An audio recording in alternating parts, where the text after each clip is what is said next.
Assalamualaikum dan salam Sarawakku sayang, bersama saya Mariam Zanaria Ibrahim. Tumpuan berita tengah hari, peralihan ke fasa endemik telah membolehkan banyak acara dan program diadakan dan ini termasuklah penganjuran Pesta Babulang dan Pesta Kerbau. Menurut Timbalan Menteri Pembangunan Luar Bandar Malaysia, Datuk Hasbi Habibullah, ini membolehkan Pesta Babulang dan Pesta Kerbau diadakan yang merupakan program tahunan di daerah Limbang ini. Jelas beliau lagi, Pesta Babulang dan Pesta Kerbau adalah pesta yang diraikan masyarakat Bisaya sejak turun-temurun yang kini telah menjadi ikon masyarakat di utara Sarawak, khasnya daerah Limbang. Ekoran daripada itu, bila menyebut Pesta Babulang, pasti ada lumba kerbaunya, pasti ada tariannya, gendang dan nyanyian tradisinya, makanan tradisional dan sebagainya yang berkaitan dengan seni dan budaya kaum Bisaya. Justru itu, ia tersenarai dalam kalender pelancongan negeri Sarawak dan menjadi salah satu acara penting bagi menyemarakkan industri pelancongan negeri, terutamanya di wilayah utara Sarawak ini. Beliau berucap demikian semasa merasmikan Malam Kebudayaan dan Pementasan Pesta Babulang dan Lumba Kerbau kali ke-17 di Pusat Kebudayaan Persatuan Bisaya Sarawak, Kampung Batu Danau, Limbang pada Jumaat. Ujar Datuk Hasbi lagi, penganjuran pesta ini dan juga keramaian lain di bahagian Limbang akan dapat meranjakkan lagi kegiatan sosioekonomi khasnya industri pelancongan. Dalam pada itu, Ahli Parlimen Limbang itu juga berharap pesta sebegini menjadi wadah dalam menjayakan keluarga Malaysia dengan mengeratkan tali persaudaraan kaum Bisaya dengan kumpulan etnik yang lain di Sarawak. Selain itu, pesta ini juga diharapkan dapat menjadi wadah dalam menjayakan keluarga Malaysia dengan mengeratkan tali persaudaraan kaum Bisaya dengan kumpulan etnik yang lain di Sarawak dan di Malaysia umumnya.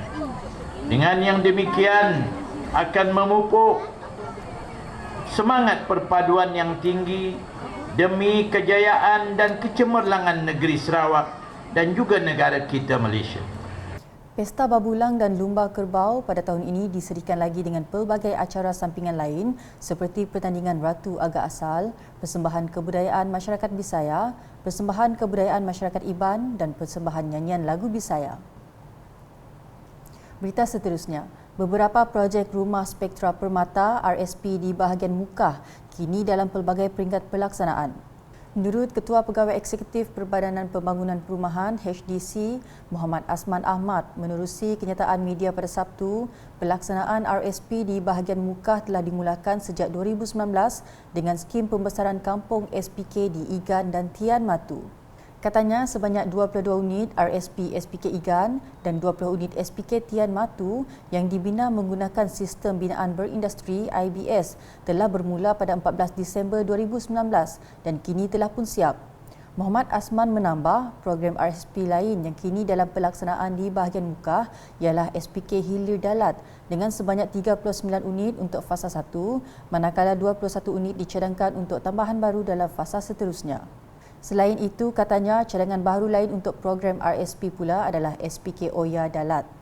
Beliau turut memaklumkan di bahagian rancangan Malaysia ke-12 RMK12 pula, dua projek RSP SPK akan dilaksanakan di bahagian Mukah iaitu SPK Badong Daro melibatkan pembinaan 20 unit rumah manakala 22 unit RSP akan dibina di Balingian Mukah. Berita di Kapit. Pemilihan bahagian Kapit sebagai tuan rumah bagi sambutan Hari Keputeraan Rasmi ke bawah Duli Yang Maha Mulia Seri Paduka Baginda Yang di-Pertuan Agong ke-16 peringkat negeri Sarawak pada tahun ini telah disambut baik oleh masyarakat tempatan. Ketua Kampung Data Layang di Belaga, Awing Igo, ketika ditemui wartawan UKAS baru-baru ini menzahirkan rasa syukur atas penghormatan diberikan kepada Kapit. Ya, selamat datang yang di-Pertuan Agong hitam patut melu khasnya hitam raya Kapit. Awin do perayaan Agong tahun dumana ni berpusat bahagian tafsiri. Nanaji sayuna kehormatan lang andai menitam kelunan alam daerah ataupun halam bahagian Kapit. Manakala penjawat awam Jinjerila pula berkata, sambutan tersebut mampu menayangkan konsep keluarga Malaysia dengan semangat perpaduan yang utuh antara komuniti pelbagai bangsa dan agama yang terdapat di Kapit. Sehubungan itu, beliau berkata secara keseluruhannya penduduk Kapit amat gembira dan sememangnya mengalu-alukan kedatangan orang luar untuk turut serta memeriahkan lagi sambutan pada 5 hingga 6 Jun ini. Sekaligus ia dapat mempromosikan Kapit, dari pelbagai aspek, contohnya dari aspek pelancongan, pengenalan kepada produk-produk tempatan Kapit dan dapat mempertingkatkan sektor ekonomi di kawasan Kapit.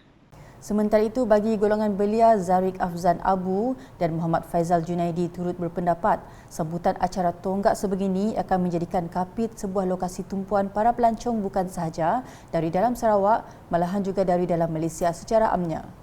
Dalam pada itu, mereka menaruh harapan agar Kerajaan Sarawak akan terus memberi perhatian lebih kepada pemerkasaan golongan belia di bahagian Kapit melalui kaedah-kaedah seperti pembangunan prasarana pendidikan dan juga pusat perniagaan. Kami berharap juga kerajaan negeri dapat memberi perhatian lebihlah kepada, terutamanya kepada golongan belia di Kapit dari segi memberi prasarana dan fasiliti misalnya macam kolej dan tempat berniaga apa semua untuk kami orang belia di Kapit. Sambutan Hari Keputeraan Rasmi Kebawah-Duli Yang Maha Mulia Seri Paduka Baginda Yang di-Pertuan Agong ke-16 Peringkat Negeri Sarawak tahun 2022 akan dimulakan dengan majlis kesyukuran di Masjid Jabal An-Nur Kapit pada 5 Jun. Manakala pada 6 Jun akan berlangsungnya majlis jamuan teh pada sebelah pagi serta konsert simfoni diiringi orkestra pada sebelah malam. Berikut pula, meskipun penyakit berjangkit cacar monyet atau monkeypox masih belum dicatatkan di Malaysia, masyarakat masih perlu bimbang dengan penularannya berikutan kes-kes ini mulai menular di 26 buah negara. Beberapa orang awam yang ditemui oleh wartawan UKAS berpendapat masyarakat perlu mempunyai rasa bimbang dengan penularan penyakit ini supaya langkah berjaga-jaga dapat diambil sebelum ia menular di negara kita. Kita perlu ada rasa risau, sedikit kegusaran yang perlu ada supaya kita ambil langkah berjaga-jaga. Apa yang kerajaan perlu lakukan adalah untuk maintain saja dengan awareness yang kerajaan kita tengah buat sekarang. Seperti yang kita tengoklah, sejak pihak KKM selalu beri awareness melalui media sosial, benda yang baguslah supaya rakyat setiap harinya baca berita sahih tentang penyakit monkeypox tu dan yang akan jadi tahu tentang penyakit tu dan dalam masa yang sama yang jadi aware dan sentiasa peka lah dengan penyakit dan macam ni cara setidaknya untuk mengekang ataupun menjaga diri setidaknya daripada berjangkit dengan penyakit tu. Mestinya sebagai rakyat kita perlu bimbang dengan penyakit berjangkit tu. Sebab tu melibatkan kesihatan kita secara tidak langsung yang melibatkan nyawa kita sebenarnya. Jadi walaupun penyakit tu belum masuk ke dalam negara kita, why don't kita mencegah? Sebab mencegah lebih baik daripada merawat. Kita jadikan pengalaman dah apa yang berlaku dekat dunia kita. Kita tahu dunia berhadapan dengan penularan wabak COVID-19. Kita hadapi pelbagai kesusahan. Kita perlu kuarantin lah, apalah, macam-macam yang kita hadapi. Jadi kita jadikan sebagai iktibar lah. And tindakan yang perlu dilakukan kerajaan bagi kami sebagai rakyat semadinya belum masuk ke dalam negara kita tu, kerajaan cepat-cepatlah lakukan inisiatif paling awal dengan menyedarkan masyarakat tentang bahayanya penyakit cacar monyet tu. Anggaplah kalau rakyat Malaysia tidak memedulikan mengambil berat tentang benda ini, kemungkinan besar cacar monyet ni boleh masuk ke Asia, terutama sekali di Malaysia. Tindakan yang perlu diambil oleh kerajaan adalah memastikan kemasukan rakyat luar. Mereka perlu dilihat rekod kesihatan mereka, kemudian dengan bagi pengetahuan yang menyeluruh lah mengenai cacar monyet. Sebab bahkan saya sendiri kurang tahu mengenai cacar monyet. Contoh yang utama di media sosial lah. Media sosial sekarang adalah satu platform yang besar dan cepat untuk dijangkau oleh masyarakat. Bagi kami, nyasik juga perlu dibimbangkan. Cuma kita sih boleh ambil mudah dengan penyakit monkeypox tu. Lepas ya bagi kerajaan patut diadakan lebih banyak kesedaran tentang apa simptom-simptom monkeypox supaya rakyat Malaysia pun boleh berjaga-jaga dalam menangani simptom daripada menular lah.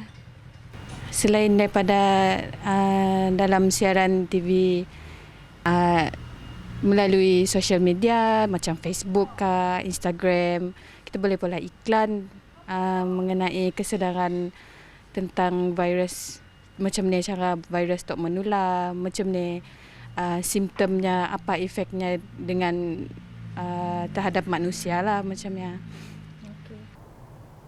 Selanjutnya, sambutan Hari Gawai kali ini diadakan amat meriah sekali memandangkan perayaan tersebut tidak dilaksanakan sejak 2 tahun lepas akibat pandemik COVID-19. Penduduk Rumah Panjang Empading Nanga Bunus Krang seperti kelazimannya merayakan Hari Gawai di mana semua ahli keluarga masing-masing berkumpul di ruang legar ataupun ruai untuk menyambut bersama. Ini menunjukkan semangat kekeluargaan di antara mereka masih utuh terjalin sejak turun-temurun lagi. Difahamkan antara aktiviti yang dilaksanakan di ruang legar tersebut termasuk persembahan kebudayaan dan pertandingan karaoke. Sehubungan itu, sambutan tersebut secara tidak langsung telah merapatkan lagi hubungan silaturahim di antara mereka. Dalam pada itu, penduduk Rumah Panjang itu menaruh harapan agar perayaan Gawai akan dilaksanakan lebih meriah lagi pada tahun hadapan dengan pelbagai aktiviti diadakan demi kesejahteraan dan keharmonian komuniti setempat. Sekian edisi Tengah Hari bersama saya, Mariam Zanaria. Berita lebih lanjut boleh didapati di semua platform media sosial UKAS, termasuk portal ukas.sarawak di jovi.my dan UKAS channel di YouTube. Salam UKAS.